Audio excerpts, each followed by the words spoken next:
It's one of the busiest days of the year at New Deal Fish Market in Cambridge, Massachusetts. I got a line out the door right now. You can pick from our case and we'll take care of you.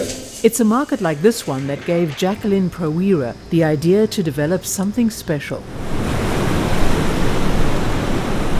It all started when I was in 4th grade, when I read a book called Oceanography by Tom Garrison, and I really fell in love with the ocean through his writing. And essentially that kind of sparked me being more curious about, how does the ocean work? And by extension, how does the rest of the planet work? In high school, Prawira expanded her knowledge, and she soon found inspiration close to home.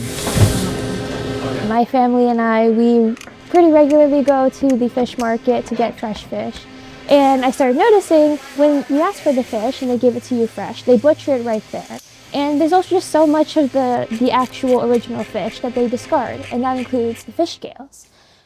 But then looking at the fish scales themselves, I realized, well, wait a minute, these fish scales, they're strong, yet thin and flexible, which kind of reminded me of plastics in some ways. Yet, unlike plastics, they can degrade naturally in the environment. Here we have, from fish scales, a transparent thin film. Fish scales have a 2-layer structure, an outer calcified layer, and they also have an inner fibrous layer of what's called collagen. Collagen has a tensile strength stronger than steel on a gram-to-gram basis. For about 3 years, Prawira experimented with the scales at home, using a 3-step process to separate and isolate the collagen, and then to create a liquefied substance that can be shaped in a mold. In 2021, she published a paper on her research. So what did your parents think about this? Well, there is a lot of, okay, so fish scales. They did help me when I was initially too shy to ask, hi, I want your fish scales that you're going to throw out, not the fish you're selling. They did help me out, being willing to put up with me doing my experiments at home.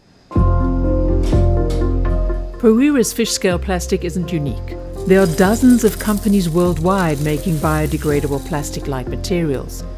What's special about this plastic is that it has the potential to be produced on a large scale, using a valuable resource that's usually discarded: the scales from current fish catch. I can make, for instance, 9-inch by 12-inch sheets of a thin film material from fish scales with just 10 grams of fish scale waste. Think about how much plastic that we could prevent from even being used, much less discarded and ending up in the environment and polluting our waterways. The UN's Food and Agriculture Organization reported that in 2023, more than 140 million tons of fish were harvested. Scales comprise around 3.5% of a fish's weight, so that could translate into a lot of fish scale plastic. I suppose the first step would be essentially working with existing fishery facilities and specifically remove the fish scales, because my goal is not necessarily, we should go out and harvest more fish.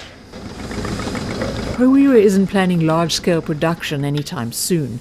She's a senior in materials science and engineering at the Massachusetts Institute of Technology and will start pursuing her doctorate in 2027. Whether it's fish scale plastic or some other eco-friendly innovation, Prawira is certain that her future will be tied to environmental sustainability. My hope in the long run is that society as a whole is able to use materials and resources in a way that are not net extractive from our planet.